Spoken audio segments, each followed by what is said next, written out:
نحمده ونصلي على رسوله الكريم أما بعد قال الله تبارك وتعالى في القرآن المجيد والفرقان الحميد فهل ينتظرون إلا الساعة أن تأتيهم بغتة فقد جاء أشراطها فأنى لهم إذا جاءتهم ذكراهم فاعلم أنه لا إله إلا الله واستغفر لذنبك وللمؤمنين والمؤمنات والله يعلم متقلبكم ومثواكم. وقال الله تبارك وتعالى إن الذين قالوا ربنا الله ثم استقاموا تتنزل عليهم الملائكة ألا تخافوا ولا تحزنوا وأبشروا بالجنة التي كنتم توعدون. وقال النبي صلى الله عليه وسلم ويل للعرب من شر قد اقترب أو كما قال عليه الصلاة والسلام. وقال رسول الله صلى الله عليه وسلم يأتي على الناس زمان يجتمعون ويصلون في مساجدهم وليس فيهم مؤمن أو كما قال عليه الصلاة والتسليم. وقال النبي صلى الله عليه وسلم إن بين يدي الساعة كذابين فاحذروهم. سبحان ربك رب العزة عما يصفون وسلام على المرسلين والحمد لله رب العالمين. بزرگان محترم، ہم اور آپ جن ایام سے گزر رہے ہیں، جس دور سے ہمارا سابقہ پڑا ہے، انتہائی نازک حالات ہے، تاریک ترین دور سے ہم گزر رہے ہیں. اب وہ وقت نہیں ہے کہ ہم معمول کی زندگی گزار سکیں، بلکہ اس کے لیے ہمیں جد و جہد کرنا پڑے گا، مشقت برداشت کرنی پڑے گی. اس لیے کہ اللہ کے رسول صلی اللہ علیہ وسلم نے بلکہ خود قرآن مجید میں یہ بات جو ہے وہ بیان کی گئی ہے کہ دنیا ختم ہو جائے گی. کل من علیہا فان ویبقى وجہ ربک ذو الجلال والاکرام. دنیا فانی ہے، ایک دن اس کو ختم ہونا ہے. تو ظاہر ہے کہ جب دنیا کو ختم ہونا ہے تو آخرت برپا ہونی ہے، آخرت کا وجود ہوگا. دنیا کو اللہ تبارک و تعالیٰ نے بنایا اور اس کی مدت کیا ہے وہ کوئی جانتا نہیں کہ بھئی اللہ تعالیٰ نے حضرت آدم علیہ السلام کو پیدا کیا اور پھر اس وقت سے کائنات وجود میں آئی اور اب آئندہ آخرت کا مرحلہ آنے والا ہے. دنیا کو تہس نہس کر دیا جائے گا، آسمان و زمین کو توڑ پھوڑ دیا جائے گا، سورج و چاند کو بے نور کر دیا جائے گا. تمام چیزیں بلکہ روئے زمین کے اوپر تمام کے تمام مخلوقات جو ہے سب کو موت کے گھاٹ اتار دیا جائے گا. قیامت واقع ہوگی. اب قیامت دو طرح کی ہوتی ہے، ایک قیامت صغریٰ ہے اور ایک قیامت کبریٰ ہے. ایک چھوٹی قیامت اور ایک بڑی قیامت. چھوٹی قیامت تو کب آئے گی؟ جب آدمی کی اپنا انتقال ہو جائے گا تو چھوٹی قیامت آ گئی. اللہ کے رسول نے فرمایا من مات فقد قامت قیامتہ، کہ جس کا بھی انتقال ہو گیا اس کی قیامت آ گئی، چھوٹی قیامت. اب قبر میں جانا ہے، حساب کتاب دینا ہے، منکر نکیر کے سوالات اس کو جو ہے کیے جائیں گے. وہ قبر کا مرحلہ، برزخ کا مرحلہ. اور دوسری قیامت، بڑی قیامت آنے والی ہے. اس کا وقت کیا ہے؟ اس کا وقت کسی کو نہیں پتا۔ حضرت آدم علیہ السلام سے لے کر جناب نبی کریم صلی اللہ علیہ وسلم تک جتنے بھی انبیاء آئے، کسی نے قیامت کا وقت نہیں بتلایا کہ بھئی اس دن، اس سال میں، اس وقت قیامت واقع ہوگی۔ لیکن ہاں، اللہ کے رسول نے قیامت کی علامات بیان کی ہیں اور قیامت کی آگاہی دی ہے کہ جب دنیا کے اندر اس طرح کے واقعات رونما ہوں گے اور اس طرح کے حالات پیش آئے جائیں گے تو اس وقت قیامت کا اندیشہ کرو اور قیامت کا انتظار کرو۔ فَقَدْ جَاءَ أَشْرَاطُهَا، آیت کریمہ میں اللہ تعالیٰ فرماتے ہیں کہ چاہے قیامت کا وقت بتلایا نہیں گیا لیکن اس کی علامات پائی جا رہی ہیں۔ بہت ساری علامتیں ہیں، لیکن میں نے 3 روایت آپ کے سامنے پڑھی ہے، ان کی الگ الگ توضیح اور وضاحت ان احادیث کی روشنی میں آپ کو بتلاؤں گا کہ بھئی یہ علامات جو ہے پائی جا رہی ہے۔ اب انتظار اور مہلت نہیں ہے ہمارے پاس کہ ہم کھائے پیے سوئے، مسجد نماز پڑھنے آئے اور دکان پر جائے اور گھر جا کر سو جائے، یہ وہ وقت نہیں ہے، بلکہ آخرت کی فکر کرنی ہوگی۔ قیامت کی تیاری جو ہے ہمیں کرنی ہوگی، حساب کتاب کا جو ہے ہمیں پوری طریقے سے اس کی تیاری کرنی ہوگی کہ ہمارا حساب کتاب آسان ہو اور ہمارا نامہ اعمال ہم کو سیدھے ہاتھ میں دیا جائے، اس کی تیاری کرنی ہوگی۔ اگر ابھی بھی ہم خواب غفلت میں سوئے رہے تو پھر آئندہ ہمیں مہلت نہیں دی جائے گی۔ اللہ کے رسول فرماتے ہیں قرآن مجید میں، سب سے پہلے میں شروع کرتا ہوں عرب سے، کہ عرب کے بارے میں اللہ کے رسول نے کیا کیا پیشن گوئی بیان کی، اس لیے کہ ہمیں خیر امت بنایا گیا ہے، کنتم خیر امت اخرجت للناس، لیکن عرب خیر ترین ہے۔ خالق عرب جو ہے وہ تمام کے تمام دنیا کے انسانوں سے سب سے بہترین امت اگر کوئی ہے تو وہ عرب کے لوگ ہیں۔ کیوں عرب کے لوگ ہیں؟ اس کی وجہ یہ ہے کہ قرآن مجید اللہ تعالیٰ نے ان کو دیا تھا، قرآن مجید ان کی زبان میں ہے۔ اللہ کے رسول کے پہلے مخاطب وہ تھے، اللہ کے رسول جس زمین پر آپ کا وجود ہوا، جہاں آپ کو بھیجا گیا، وہ عرب کے لوگ تھے۔ اس لیے دنیا کے تمام مسلمان جو ہے وہ خیر امت تو ہے، لیکن عرب جو ہے وہ اخیر ترین ہے، خیر ترین ہے، یعنی سب سے زیادہ بہتر اگر کوئی لوگ ہوئے زمین کے اوپر ہے تو وہ عرب کے باشندے ہیں۔ لیکن اللہ کے رسول نے فرمایا کہ ویل للعرب من شر قد اقترب، کہ عرب ہلاکت، ایسا شر آنے والا ہے، ایسا فتنہ آنے والا ہے کہ عرب کو جو ہے وہ ہلاک کر دیا جائے گا، ان کو جو ہے وہ ذلت کا سامنا کرنا پڑے گا اور ان کے لیے جو ہے وہ تباہی کا دروازہ کھول دیا جائے گا۔ محدثین نے لکھا ہے، علماء نے لکھا ہے کہ یہ حضرت عثمان حضرت عثمان رضی اللہ تعالی عنہ کے زمانے سے اس کی ابتدا ہو گئی تھی۔ جب حضرت عثمان کو مظلومانہ شہید کیا گیا تو اس وقت سے عرب کی تنزلی اور عرب کی پستی کا آغاز ہو چکا تھا۔ حالانکہ عرب کو اللہ تعالیٰ نے کتنا اونچا اٹھایا، بدو تھے، بکریاں چراتے تھے، اونٹ کا دودھ پیتے تھے، لیکن رومن امپائر، پرسن امپائر، شام، عراق، فارس، تمام کے تمام روئے زمین کے اوپر انہوں نے حکومت کی، لیکن حضرت عثمان رضی اللہ تعالی عنہ کی مظلومانہ شہادت ہوئی اور ان کی تنزلی کا آغاز ہو گیا۔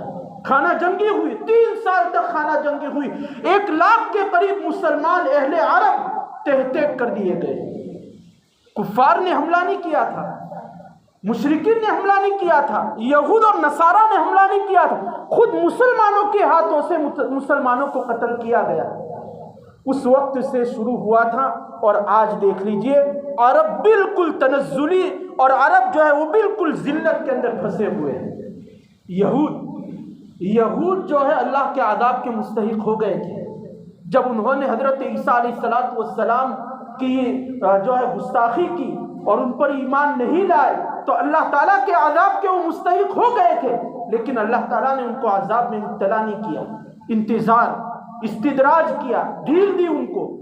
آج انہی یہودوں کو اللہ تبارک و تعالیٰ نے عرب پر مسلط کیا، عرب کے اوپر کوئی بھی ملک ہو، آپ عرب کا کوئی بھی خطہ، جزیرہ نمایاں عرب، یعنی وہ مکہ مدینہ، یعنی جس کو ہم سعودی کہتے ہیں وہ ہو، یا وہ UAE ہو جس کو امارات کہتے ہیں، دبئی کہتے ہیں، چاہے وہ بحرین ہو، چاہے وہ کویت ہو، کوئی بھی ہو، صرف ایک استثناء رہے گا قطر کا، لیکن اس میں بھی ہم جو ہے وہ پورے اطمینان سے نہیں کہہ سکتے کہ ہاں وہ بھی جو ہے وہ اہل ایمان کے ساتھ مخلص ہے۔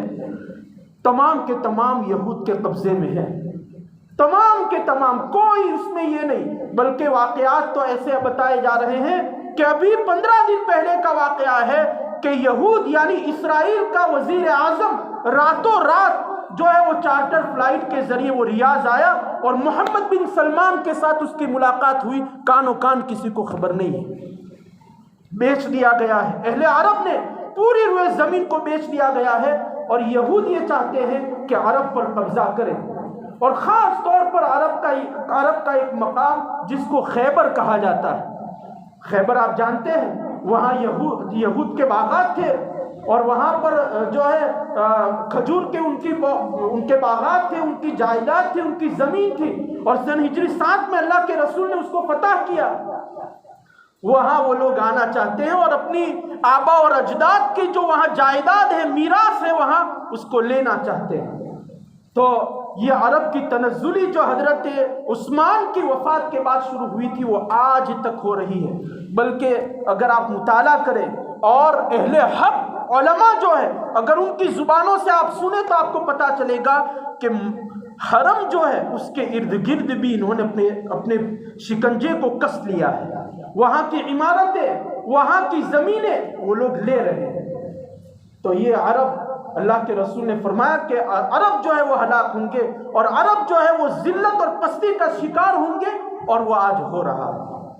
دوسری حدیث میں اللہ کے رسول صلی اللہ علیہ وسلم نے فرمایا، متفق علیہ روایت ہے، حضرت عمر بن الخطاب بلکہ 10 صحابہ نے اس کو نقل کیا ہے، اور محدثین کی اصطلاح میں اس کو حدیث جبرائیل اور حدیث ام السنہ کہا جاتا ہے۔ 4 سوالات ہیں، حضرت جبرائیل آئے، ایمان کے بارے میں سوال کیا، اسلام کے بارے میں سوال کیا، اور احسان کے بارے میں سوال کیا، اور چوتھا سوال کیا تھا کہ قیامت کب آئے گی۔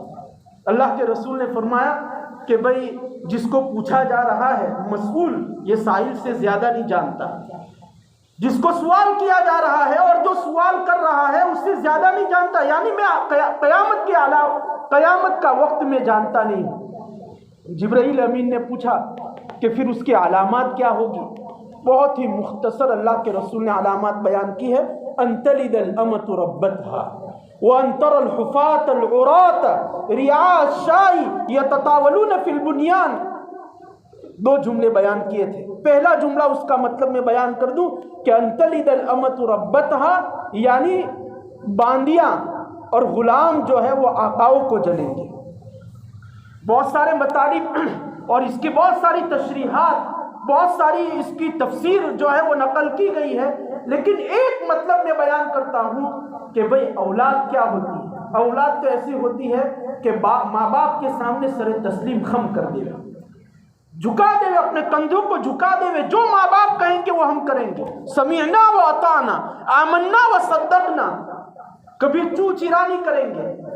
اور اس میں بھی خاص طور پر لڑکی، وہ تو کبھی نہیں، وہ تو کبھی ماں باپ کے سامنے بلند آواز، یہاں تک کہ اپنے بھائی کے سامنے بلند آواز سے نہیں بولتی، تو ماں باپ تو جو ہے وہ سوال ہی پیدا نہیں ہوتا، کبھی بلند آواز سے نہیں بولے گی۔ لیکن اللہ کے رسول نے فرمایا کہ قیامت سے پہلے ان تلد الامۃ ربتها، کہ باندیاں اپنی آقاؤں کو، اپنی مالکہ کو جنے گی، یعنی جس طریقے سے ایک باندی اور گھر میں کام کرنے والی جو ہے وہ گستاخی نہیں کر سکتی، اپنے مالکہ کے آنکھ اس کے سامنے نظر اٹھا کر نہیں دیکھ سکتی، لیکن آئندہ ایسا ہوگا کہ اولاد جو ہے وہ ماں باپ کی گستاخی کریں گے اور ان کی نافرمانی کریں گے اور ان کو آنکھ دکھائیں گے۔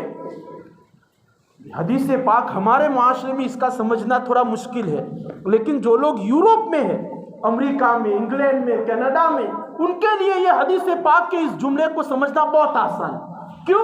اس لیے کہ اگر رات کو 15 سال کی لڑکی اگر گھر میں آ رہی ہے تو ماں باپ یہ نہیں پوچھ سکتے کہ کہاں گئی تھی. جرم ہے پوچھنا. اگر بیٹے نے کوئی غلطی کرنی ہے اور باپ تنبیہ کے لیے، تعلیم کے لیے، ادب سکھانے کے لیے اس کو ایک تھپڑ رسید کرتا ہے، اس نے فون کیا، فوراً بچے کو لے جائیں گے، دوسری جگہ ڈپوزٹ کریں گے اور مقدمہ چلایا جائے گا باپ پر. یہ حدیث پاک کا یہ جملہ تو ظاہر ہے کہ وہاں بد اخلاقی کتنی ہوگی، نافرمانی کا انجام کتنا ہوگا. ہمارے ملک میں تو الحمدللہ ابھی تک نہیں ہے، لیکن جہاں اس طرح کے قانون ہیں وہاں اس حدیث پاک کے جملے کو سمجھنا بہت آسان ہے اور یہ پایا جا رہا ہے. اور دوسری بات کیا بیان کی؟ انتر الحفاة العراة رعاء الشاء یتطاولون فی البنیان. بکریاں چرانے والے، برہنہ پا یعنی جن کے پیر کے اندر جوتا چپل نہیں، برہنہ بدن جو ہے بدن کے اوپر کپڑے نہیں ہیں، یتطاولون فی البنیان، لمبی لمبی عمارتیں بنائیں گے اور فخر کریں گے. اس میں جو ہے ایک دوسرے سے سبقت مسابقہ کریں گے، ایک دوسرے سے سبقت لے جانے کی کوشش کریں گے. آپ تمام جزیرہ نمایاں عرب کو دیکھ لیجئے، جدہ کو دیکھ لیجئے، مکہ کو دیکھ لیجئے، مدینہ کو دیکھ لیجئے، اور دبئی کا تو کہنا ہی کیا، بڑی بڑی عمارتیں بنائی جا رہی ہے اور فخر کر رہے ہیں اس کے اوپر. حالانکہ پچھلے 100 سال پہلے ان کے پاس کھانے کے لیے کچھ نہیں تھا، پہننے کے لیے کچھ نہیں تھا، دودھ پیتے تھے بکری کا اور اونٹ کا. لیکن آج جو ہے یتطاولون فی البنیان، بڑی بڑی عمارتیں بنائی جا رہی ہیں. تو یہ اسی طریقے سے ایک حدیث میں علامات قیامت کے بارے میں بیان کیا ہے کہ آئندہ عرب واپس بت پرستی کریں گے. ہمارے تو ذہن و دماغ میں یہ سمجھ میں آتا ہی نہیں، آج بھی نہیں آتا کہ عرب جن پر اللہ کے رسول نے محنت کی اور جو محبت وحی یعنی جہاں وحی نازل ہوتی ہے وہاں کے باشندے بت پرستی کریں گے، کفر کریں گے، شرک کریں گے. کتابوں کے اندر جب یہ احادیث استاد پڑھاتے ہیں تو سمجھانا دشوار ہو جاتا تھا کہ بھئی عرب لوگ بت پرستی کریں گے، یہ تو ماننے میں نہیں آتا. ہندوستان کے لوگ، عراق کے لوگ، ایران کے لوگ، جاپان کے لوگ، چین کے لوگ اگر بت پرستی کریں تو سمجھ میں آتا ہے کہ ان کے آبا و اجداد جو ہے وہ مسلمان تھے اور انہوں نے اسلام کو قبول کرنے میں جد و جہد نہیں دی ہے، ان کے اندر اسلام پر استقامت نہیں ہے، اس لیے ہو سکتا ہے کہ آئندہ مرتد ہو جائے. لیکن عرب، اللہ کے رسول کی زمین، مکہ مدینہ وہاں موجود، اللہ کا گھر موجود، اللہ کے رسول کا روضہ وہاں موجود، وہ بت پرستی کریں گے؟ سمجھ میں نہیں آ رہا ہے، لیکن آج ہو رہا ہے. وہاں مندر تعمیر ہو رہے ہیں، وہاں جو ہے بت پرستی کی جا رہی ہے. جو لوگ وہ بت بناتے ہیں، جو مندر قائم کرتے ہیں، ان کا استقبال کیا جا رہا ہے، فرش راہ کیا جا رہا ہے، آنکھیں ان کو سر آنکھوں پر بٹھایا جا رہا ہے. تو یہ وہ علامات تھی جو عرب کے متعلق بیان کی گئی اور یہ پوری ہو رہی. کوئی آدمی انکار نہیں کر سکتا کہ نہیں یہ نہیں ہو سکتا. یا تو ہم جھوٹے ہیں یا اللہ کے رسول کی احادیث جھوٹی ہے. لیکن ظاہر ہے کہ وہ تو صادق المصدوق ہے. ہمارا تو ایمان ہے کہ اللہ کے رسول جھوٹ بول ہی نہیں سکتے، لہذا ماننا پڑے گا کہ یہ جو حالات برپا ہے اس میں اللہ کے رسول نے جو بیان کیا وہ 100% سچ ہے، اور یہ جو اللہ کے رسول نے بیان کیا ہے وہ پورا ہو کر رہے گا. یہ ایک روایت میں نے آپ کے سامنے بیان کی. دوسری علامت قیامت کیا بیان کی؟ اللہ کے رسول نے فرمایا قیامت سے پہلے جھوٹے ہوں گے، کذابین بین یدی الساعہ کذابین فاحذروہم، جھوٹے ہوں گے. جھوٹے ہونے کا کیا مطلب؟ معاشرے میں دیکھ لیجیے، عالمی پیمانے پر دیکھ لیجیے، یا ملکی پیمانے پر دیکھ لیجیے، یا صوبائی پیمانے پر دیکھ لیجیے، یا اپنے گاؤں کی گاؤں کے پیمانے پر دیکھ لیجیے، جھوٹے ہی جھوٹے ہیں. گھر کے اندر بھی جھوٹ ہی ہے. بیٹا باپ سے جھوٹ بول رہا ہے، باپ بیٹے سے جھوٹ بول رہا ہے، استاد شاگرد سے جھوٹ بول رہا ہے، ٹیچر اپنے اسٹوڈنٹ سے جھوٹ بول رہا ہے، دکاندار اپنے گراہک سے جھوٹ بول رہا ہے، ڈاکٹر اپنے مریض سے جھوٹ بول رہا ہے، حاکم اپنے محکوم سے جھوٹ بول رہا ہے. ہر جگہ جھوٹ چھایا ہوا ہے. کوئی ہے انکار کرنے والا کہ نہیں، جھوٹ ہے اور ماننا پڑے گا. اللہ کے رسول نے بیان کیا ہے کہ قیامت سے پہلے جھوٹ ہوگا. میڈیا میں آپ دیکھ لیجئے کتنا جھوٹ ہے، حالانکہ سمجھ رہے ہیں کہ بھئی یہ جھوٹ ہے لیکن پھیلایا جا رہا ہے. ہر جگہ جھوٹ کا بازار جو ہے وہ گرم ہے. تو اس لیے یہ بھی قیامت کی علامت. اور بھی اس میں جھوٹ کے بارے میں بہت ساری احادیث بیان کی جائے، لیکن یہ علامت قیامت ہے، اس وجہ سے میں نے آپ کے سامنے اس کو بیان کیا. اسی طریقے سے ایک روایت میں اللہ کے رسول نے فرمایا کہ قیامت سے پہلے صحابی نے اللہ کے رسول کو پوچھا قیامت کب آئے گی؟ تو کہا کہ اذا ضیعت الامانہ، امانت ضائع ہو جائے گی اس وقت قیامت آ جائے گی. اب امانت کا مفہوم کیا ہے؟ ہم کیا سمجھتے ہیں کہ امانت کا مفہوم یہ ہے کہ میں نے 1000 روپے اس کو دیے اور وہ اس نے خرچ کر دیے تو گویا کہ امانت ضائع ہو گئی. اردو کے اندر اور ہمارے معاشرے کے اندر امانت کا مفہوم بہت تنگ ہے، لیکن حدیث پاک میں یہ مراد نہیں، بلکہ امانت کا مفہوم یہ ہے کہ ہر بڑی ذمہ داری کے حقوق کو ادا نہ کرنا، یہ امانت کا ضیاع ہے. اب ہر بڑی ذمہ داری کا مطلب کیا ہے؟ مطلب یہ ہے کہ ہم نے حاکم بنایا ہے ایک آدمی کو کہ پورے ملک کا وہ بندوبست کرے گا، نظام چلائے گا، لیکن وہ اس کے حقوق کو ادا نہیں کرتا، وہ اس کے اپنی رعایا کے اور اپنے محکوم کے وہ حقوق ادا نہیں کرتا. یہ ضیاع ہے امانت. ایک آدمی کو قاضی بنایا، مفتی بنایا، غلط فتوے دیتا ہے، یا کوئی اس کو فتویٰ پوچھنے کے لیے فون کرتا ہے تو کہتا ہے کہ ٹائم نہیں ہے ابھی. یہ ضیاع ہے امانت کہ ذمہ داری دی تھی اس کو اور وہ اس کے حقوق کو پورا نہیں کر رہا ہے. ایک آدمی کو مدرسے کا محتمم بنایا، حقوق ادا نہیں کر رہا ہے طلباء کے، اساتذہ کے، مدارس کے. ایک آدمی کو اللہ تعالیٰ نے مبلغ بنایا. میں خود اپنی بات کروں کہ مجھے جو ہے وہ ذمہ داری دی کہ میں کرسی پر بیٹھوں لیکن میں حقوق ادا نہ کروں. حقوق ادا کرنے کا مطلب یہ ہے کہ اخلاص نہ ہو، ریاکاری ہو، کہ بیان ختم ہونے کے بعد لوگ کہیں کہ ماشاءاللہ کیا قیامت کی علامات بیان کی.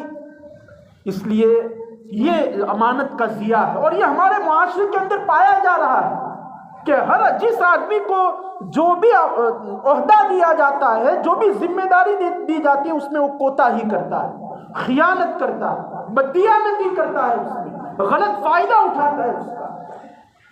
اللہ کے رسول نے فرمایا کہ یہ بات جب ہوگی تو قیامت کا انتظار کرو. اسی لیے یہ عامتاً آج کل علامات قیامت پر ایک جو ہے درمیان میں ایک بات آپ کو کہہ دوں کہ آج کل علامات قیامت پر لوگ بولتے ہیں اور احادیث میں جو علامات بیان کی ہے زمانے کے اوپر اس کو منطبق کرتے ہیں، چسپا کرتے ہیں، فٹ کرتے ہیں اور اس سے واہواہی لیتے ہیں. حالانکہ یہ علامات جو بیان کی جا رہی ہے وہ صرف اس لیے نہیں کہ لوگ یہ سمجھے کہ بہت اچھی تیاری کی ہے، نہیں، بلکہ یہ تو علامات قیامت میں جو بیان کی ہے اللہ کے رسول نے وہ اس لیے کہ جو علامات قیامت ہے اس کو اپنے اندر نہیں آنے دینے کا، اپنے اندر اس سے اپنے آپ کو بچاؤ. اگر امانت کا ضیاع ہو رہا ہے اپنے آپ کو بچاؤ، ماں باپ کی نافرمانی ہو رہی ہے اپنے آپ کو بچاؤ. یہ خالی سننے کے لیے بیان نہیں کیا گیا، خالی معلومات کی حد تک یہ نہ ہونا چاہیے، بلکہ جو چیزیں بیان کی گئی ہے اس پر بچنا ہے. اس جھوٹ بیان کیا گیا یا کہا جا رہا ہے کہ بھئی علامات قیامت میں سے یہ ہوگا کہ آدمی جو ہے وہ زنا عام ہو جائے گا یا شراب نوشی عام ہو جائے گی، ان چیزوں سے اپنے آپ کو بچانا ہے، خالی سن کر اس کو چھوڑ نہیں دینا ہے. تو علامات قیامت اللہ کے رسول نے اس لیے بیان کی. الغرض اس کے علاوہ ایک اور روایت میں اللہ کے رسول نے جو علامت قیامت بیان کی ہے وہ علامت قیامت آپ کے سامنے بیان کر دوں کہ اللہ کے رسول صلی اللہ علیہ وسلم فرماتے ہیں کہ آئندہ ایسا زمانہ آئے گا کہ دین کے اوپر چلنا بہت دشوار ہو جائے گا، بہت دشوار. جیسا کہ ہاتھ کے اندر انگارہ لیا جاتا ہے تو تکلیف ہوتی ہے، اس طریقے سے دین پر چلنا دشوار ہوگا، اور آج ہو رہا ہے. ہر سطح کے اوپر دین پر عمل کرنا کتنا مشکل ہو رہا ہے.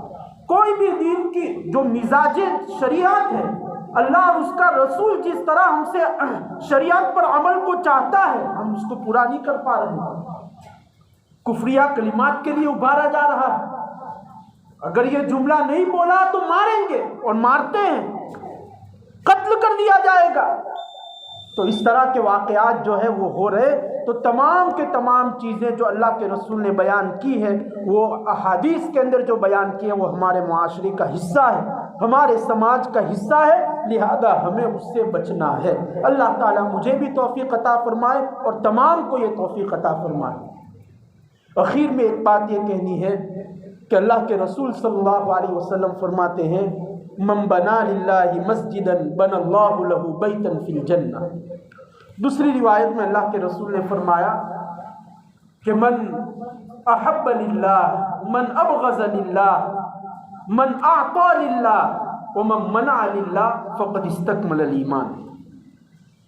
پہلی روایت کا مطلب کیا ہے؟ پہلی روایت میں اللہ کے رسول کہتے ہیں من بنا للہ مسجدا، اگر دنیا کے اندر کسی نے چھوٹی سی مسجد اگر کسی نے بنائی، بن اللہ لہ بیتا فی الجنہ، جنت میں بڑا گھر اس کو بنا اللہ تعالیٰ دیں گے۔ اب مسجد بنانے کا تو بہت بڑی ذمہ داری ہے، اس میں تو بہت صرفہ ہوتا ہے، بہت خرچہ ہوتا ہے، ایک آدمی یہ کام نہیں کر سکتا۔ روایت کا خالی یہ مفہوم نہیں ہے کہ بھئی ایک آدمی مستقل پوری ایک مسجد بنا دے گا، نہیں، بلکہ علماء نے نقل کیا ہے کہ اس کے اندر یہ بھی داخل ہے کہ اگر ایک آدمی مسجد کے اندر 1 روپیہ دے گا، اگر مسجد کے اندر 10 روپے دے گا، تھوڑی بہت مسجد کے لیے وہ قربانی دے گا، تو وہ بھی اس کے اندر داخل ہے، وہ بھی اس کے اندر داخل ہے۔ بلکہ روایات میں آتا ہے، بلکہ علماء نے نقل کیا ہے اس روایت کی تشریح کے اندر کہ آپ نماز پڑھنے کے لیے مسجد میں آئے اور کوئی تنکا گرا ہوا ہے، آپ نے اس کو لیا، جیب میں رکھا اور مسجد کے باہر پھینک دیا، یہ بھی من بنا للہ مسجدا بنى اللہ لہ بیتا کے اندر داخل ہے۔ تو کتنی بڑی فضیلت حاصل ہو رہی ہے کہ 10 روپے مسجد میں دینے سے، یا مسجد کا تنکا اٹھانے سے، یا مسجد کی صفائی کرنے سے، یا مسجد کی چٹائی کو صاف ستھری رکھنے سے بیتن فی الجنہ، جنت کا گھر اللہ تعالیٰ دے رہے ہیں۔ اور پورا یہ نہیں کہ بھائی پوری مسجد کا خرچہ اٹھا لیا جائے، معمولی رقم جو ہماری حیثیت کے اندر ہو۔ اسی طرح ایک روایت میں ہے کہ میں روایت آپ کے سامنے پڑھی، من احب للہ و ابغض للہ، دوسرے جملے میں اللہ تعالیٰ فرماتے ہیں کہ ومن اعطى للہ اور ومن منع للہ فقد استکمل الایمان، جو اللہ کے لیے دے گا اور جو اللہ کے لیے روکے گا اس کا ایمان کامل ہو گیا، اس کا ایمان کامل اللہ کے لیے اخلاص کے ساتھ۔ یہ اس لیے نہیں کہ لوگ مجھے سخی کہیں گے اور مالدار کہیں گے اس لیے میں دے رہا ہوں، نہیں، بلکہ اللہ کے لیے اگر کوئی آدمی دے گا اس کا ایمان کامل ہے۔ تو اب یہ مسجد اللہ تعالیٰ نے اتنا بہترین گھر دیا ہے، اب مسجد کے لیے اب لوگ عالیشان گھر بنا رہے ہیں، 3 منزلہ 4 منزلہ گھر بنایا جا رہا ہے، حالانکہ ضرورت نہیں ہے، پھر بھی بنائے جا رہے ہیں، پیسے ہے تو کہاں اس کو کہاں رکھے، اس لیے بنائے جا رہے ہیں۔ اللہ تعالیٰ نے اتنی شاندار مسجد دی ہے، اب ظاہر ہے کہ اس کو آباد بھی رکھنا ہے، اس کو آباد بھی رکھنا ہے، عبادات کے ذریعے آباد رکھے، ظاہری آبادی بھی ہونی چاہیے، باطنی آبادی بھی ہونی چاہیے۔ اب اس کے لیے جو ہے تھوڑی بہت ہمیں کوشش کرنی پڑے گی، جد و جہد کرنی پڑے گی، اور اس کے لیے اگر مسجد کے ذمہ داران کوئی چیز اگر آپ کے گھر میں رکھتے ہیں یا آپ کی دکانوں کے اوپر رکھتے ہیں تو اس پر تان و تشنیع نہ کرے اور اس کو برا بھلا نہ کہے کہ بھائی یہ جو ہے یہ ڈبہ یہاں رکھ دیا، اب یہاں پر جو ہے وہ پیسے لینے آ جائیں گے ہر جمعہ کو، ہر ہفتے میں یا ہر مہینے کو۔ تان و تشنیع نہ کرے، دین کا کام ہے، میں نے پہلے ہی کہا حالات بہت نازک ہے، جو بھی دین پر عمل کرنے کا اور دین کے لیے اپنی جان اور مال کو کھپانے کا موقع ملے اس پر فوراً عمل درآمد ہو جائے، فوراً اس کے لیے تیار ہو جائے۔ اب اگر ہم نیکیوں کے کاموں سے پیچھے ہٹیں گے تو ظاہر ہے کہ گناہ کی دلدل تو ہے ہی معاشرے اور سماج کے اندر، ہر طرف جو ہے وہ گناہ کا جال بچھا ہوا ہے۔ لہذا اگر ایسی کوئی درخواست آپ کے سامنے مسجد کے ذمہ داران کی طرف سے یا فکر مند افراد کی طرف سے اگر آپ کے سامنے رکھی جاتی ہے تو اس کو دونوں ہاتھ سے لیوے اور اس پر عمل کرنے کی کوشش کرے۔ انفاق فی سبیل اللہ کا کتنی فضیلتیں بیان کی گئی ہیں۔ اللہ تبارک و تعالیٰ نے قرآن مجید، یہ تجارت ہے اللہ کے ساتھ، قرآن سورہ صف کے اندر اللہ تعالیٰ نے فرمایا تؤمنون باللہ وتجاہدون فی سبیل اللہ باموالہم وانفسہم، مال کے ذریعے جہاد کرنا، تو اگر اس طرح کی کوئی درخواست کی جاتی ہے تو اس کو قبول کریں. اللہ تبارک و تعالیٰ کہیں جو باتیں کہی گئی سب سے پہلے مجھے عمل کرنے کی توفیق عطا فرمائے، اور جن جن گناہوں کا تذکرہ قیامت سے پہلے ہوگا اور اس کا وجود ہوگا اور اللہ کے رسول نے اس سے بچنے کی تلقین فرمائی ہے، اللہ تعالیٰ سب سے پہلے مجھے بچنے کی توفیق عطا فرمائے اور ہم سب کو اس پر عمل کرنے کی اور قیامت کی تیاری کرنے کی توفیق عطا فرمائے. بلکہ آخر میں دو باتیں آپ کو کہہ دوں کہ ہمیں دو کام کرنا ہے. ایک ہے توبۃ النصوح. حالات تو بہت ناساز ہیں، اس لیے کہ آپ جانتے ہیں تو ہمیں کرنا کیا ہے. کچھ کرنا بھی ہے کہ نہیں کرنا کہ بس مایوس بیٹھا رہنا ہے، نہیں، کچھ کرنا ہے اور وہ کام یہ کرنا ہے کہ توبۃ النصوح کریں. خالی توبہ نہیں، خالی تسبیحات کو پڑھنا نہیں کہ لا الہ الا انت سبحانک 100 مرتبہ پڑھ لیا اور بات ختم، نہیں، توبۃ النصوح کرنا ہے. توبۃ النصوح کا مطلب کیا ہے کہ جو گناہ ہوا اس پر ندامت ہو، آئندہ نہ کرنے کا عزم مصمم ہو کہ آئندہ میں یہ گناہ نہیں کروں گا. یہ ہے توبۃ النصوح. اور اپنے رات میں تھوڑی دیر بیٹھ کر یا مسجد میں بیٹھ کر تھوڑی دیر غور و فکر کریں کہ میرے گھر کے اندر کون کون سی چیزیں خلاف شرع ہے، اس کو نکالنا ہے، فوراً نکالنا ہے. نماز کے اندر کیا خرابی ہے، نکال کر پھینک دو. مسجد مدرسے کے اندر کیا خرابی ہے، نکال کر پھینک دیا جائے. یہ ہے توبۃ النصوح. خالی توبۃ النصوح یہ نہیں ہے کہ بھئی آدمی دعا مانگے اور توبہ ہو گئی، نہیں. جو سماج اور گھر کے اندر جو چیزیں خراب ہیں اس کو نکال کر پھینکنا ہے. اپنے معاشرے سے، اپنے سماج سے، اپنے گھر سے اس کو نکالنا ہے، تب جا کر یہ توبۃ النصوح. اور دوسرا یہ ہے کہ ایمان اور اعمال صالحہ کی پختگی. اسی لیے میں نے دوسری آیت پڑھی تھی کہ ان ناگفتہ حالات کے اندر ہمیں استقامت علی الدین بہت ضروری ہے، ایمان کی پختگی بہت ضروری ہے. اور اگر ہم یہ سمجھیں کہ ابھی کورونا وائرس چل رہا ہے یا ابھی جو ہے وہ یہ حکومت اس لیے ہم جو ہے وہ پریشان ہیں، آئندہ واپس معمول کی زندگی آ جائے گی، نہیں، اب معمول کی زندگی آنے والی نہیں ہے. جیسا پہلے آرام تھا ایسی زندگی اب آنے والی نہیں ہے. ایک علامت قیامت ختم ہوگی، دوسری علامت قیامت انتظار کر رہی ہے، دروازے پر آ چکی ہے، وہ وجود میں آ جائے گی. ہم ایک علامت قیامت سے نکلیں گے، ایک وبا سے نکلیں گے، ایک گناہ سے نکلیں گے، ایک پکڑ سے نکلیں گے، دوسری علامت قیامت میں ہم چلے جائیں گے. اس لیے جو ہے استقامت علی الدین. اور یہ کورونا وائرس نے مولانا سجاد صاحب نعمانی بیان کرتے ہیں کہ اس نے تو ہماری ایمان کی قلعی بھی کھول ڈالی. حکومت، ہمارا ایمان حکومت پر زیادہ ہے، اللہ اور اس کے رسول پر کم ہے. حکومت نے کہا کہ بھئی گھر سے نہیں نکلنے کا، ٹھیک ہے. دکانیں بند، تو ٹھیک ہے. اسکول مدرسے بند، تو ٹھیک ہے. اللہ تعالیٰ اور اللہ کے رسول کتنے سالوں سے ہم کو قرآن مجید اور احادیث کے ذریعے کہہ رہے کہ جھوٹ نہیں بولنے کا، شادیوں میں فضول خرچی نہیں، نماز کے اندر خشوع پیدا کرو، مسجد کا احترام کرو، حسد اور کینہ کپٹ سے اپنے آپ کو بچاؤ. کبھی ہم نے اس کی طرف توجہ نہیں کی. تو یہ بہت اچھی چیز انہوں نے بیان کی ہے کہ بھئی یہ کورونا وائرس نے ہمارے دینی ایمان کو ٹٹول لیا اور ہم اس میں ناپاس ہیں، صفر. تمام چیزیں ان کی مان رہے ہیں. ہاتھ دھونا پڑے گا کہ ٹھیک ہے، ماسک پہننا پڑے گا ٹھیک ہے، لیکن اللہ اور اس کے رسول جو چیز بیان کر رہے اور کئی سالوں سے بیان کر رہے اور علماء اس کو بیانوں کے اندر اور خانقاہوں میں صوفیہ اور جامعات کے اندر اساتذہ بیان کر رہے، لیکن کوئی عمل نہیں اس کے اوپر.